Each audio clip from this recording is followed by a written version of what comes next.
जगाची पोशिंदी असून आज आपला उपाशी राहायची वेळ आली. आमच्या मुलाचा घात केला, आमची दिवाळी तर अशीच गेली, आमचं आयुष्य असंच चाललंय. कमी कमी आमच्या लेकराबाळाचा तरी विचार करा.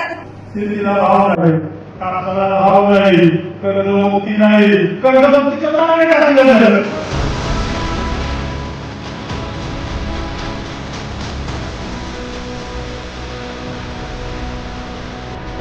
50,000 रुपये हेक्टरी हे तुम्ही माझ्या माणसाला बोलले, तुमच्याशी बोलून मी मागणी केली होती.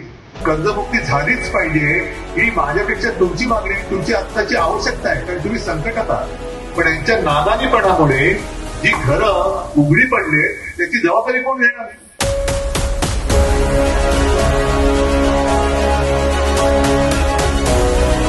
सरकारला माहिती आहे की हा शेतकरी आहे ना, हा साधा आहे, घोडा आहे, याला याची ताकद माहिती नाहीये. हा जास्तीत जास्त काय करेल, हा जीव देईल पण आपल्या अंगावरती येणार नाही. जोपर्यंत तुम्ही सरकारच्या अंगावर जात नाही तोपर्यंत सरकार तुमच्यासमोर गुडघे टेकणार नाही.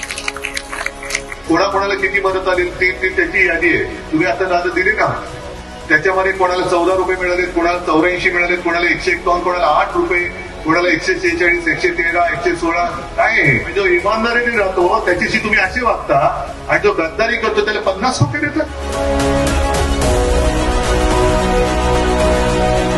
ज्यांच्याकडे पंचनामा करण्याचे अधिकार आहेत, मदत वितरित करण्याचे अधिकार आहेत, त्यांच्या कार्यालयावरती मोर्चा घेऊन जाऊन त्याला सांगायला पाहिजे आम्ही तुमच्याकडे भीक मागायला आलेलो नाही, आम्ही आमचा न्याय हक्क मागायला आलेलो आहोत. जी मदत सरकारने केली ती पहिले आम्हाला दे.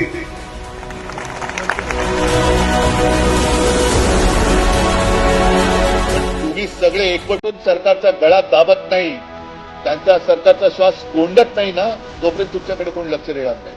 प्रत्येक ठिकाणी मला नांगर दिला जातोय, मला आसूड दिला जातोय, पण आसूड माझ्या समोर बसलेला आहे शेतकऱ्याचा. तुम्ही शेतकरी आहात, हातात आसूड आहे, हे कोरडे तुम्ही सरकारवरती ओढले पाहिजे. आणि बघू ना कोण तुमच्या केसाला धक्का लावतो. शिवसेना आहे तुमच्या सोबत. प्रत्येक शिवसैनिकाला घेऊन मी तुमच्या खांद्याला खांदा लावून सरकारशी लढल्याशिवाय सरकारला मोर्यावरती आणली.